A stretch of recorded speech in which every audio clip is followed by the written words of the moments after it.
Hey everybody, it's your favorite nut job again, Crazy Steve. This time, I'm bringing you something I've wanted to start and share with you for a while now.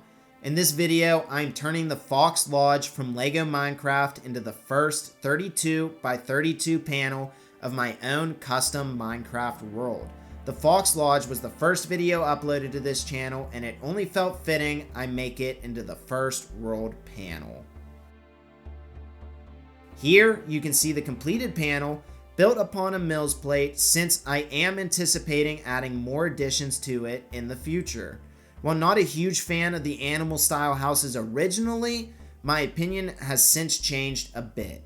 While not so great on their own, when thrown together in a world setting, they feel much more like actual player homes. I'm sure you're wondering how I transformed this set, so let's get into that. This was my first attempt at creating a custom modular build out of LEGO, so it only felt right to start on a Mills plate instead of deciding later to do that. To save myself money on my Mills plates, a couple of months ago I had bought LEGO in bulk.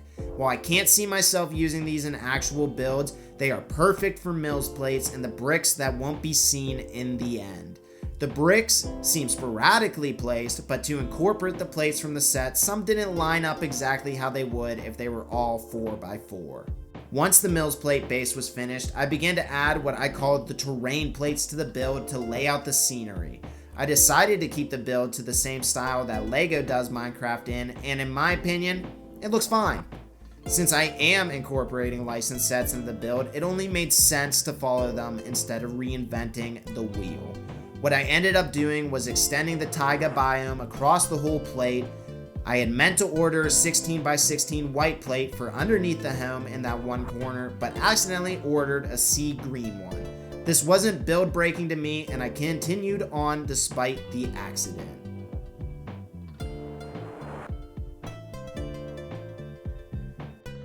The next step in the build was to begin building up the terrain underneath the home, as I wanted this one to be on a sort of pedestal since it will be along the wall whenever displayed. I think one thing these sets suffer from whenever by themselves is the lack of terrain. While the plates do work, in the actual game of Minecraft you would be hard pressed to find a very flat area without transforming that terrain yourself. All of the bricks for this part were ordered off Bricklink, and I have no complaints with the quality of them, even the used pieces. I didn't want to build up the terrain too high in this corner, so I went 2 blocks high. In the future, I plan to create a panel that really takes advantage of verticality, but I intend that to be a mountain.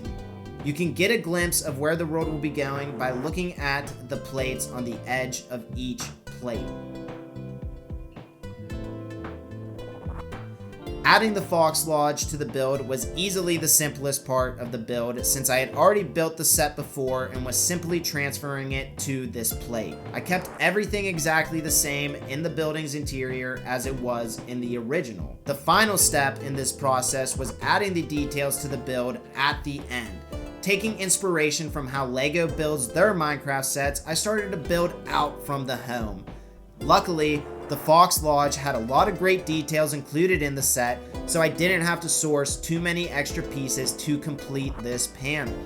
Things I added apart from what was in the set is a Steve minifigure, the boat including the oars, another torch setup, plates meant to represent snowfall, and additional jumpers meant to hold grass pieces. While this doesn't sound like a whole lot, I believe it was more than enough for a good start and breathed life into an otherwise pretty simple build. While mocking my next panels in Studio 2.0, I've begun including even more details, so in the future, I do hope to revisit this one to add more depth. I've also acquired a spring VIP pack I've yet to open and anticipate adding vegetation from that poly bag into this world whenever it seems fitting to do so. I am not one to rush decisions, and this world will eventually get expensive, so I want to make sure every addition is thought out and not something I will go back on in the future. We are nearing the end of the build, so be sure to stick around for more shots.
If you enjoyed this video, consider liking it, subscribing to the channel, and turning post notifications on to keep up to date with the build.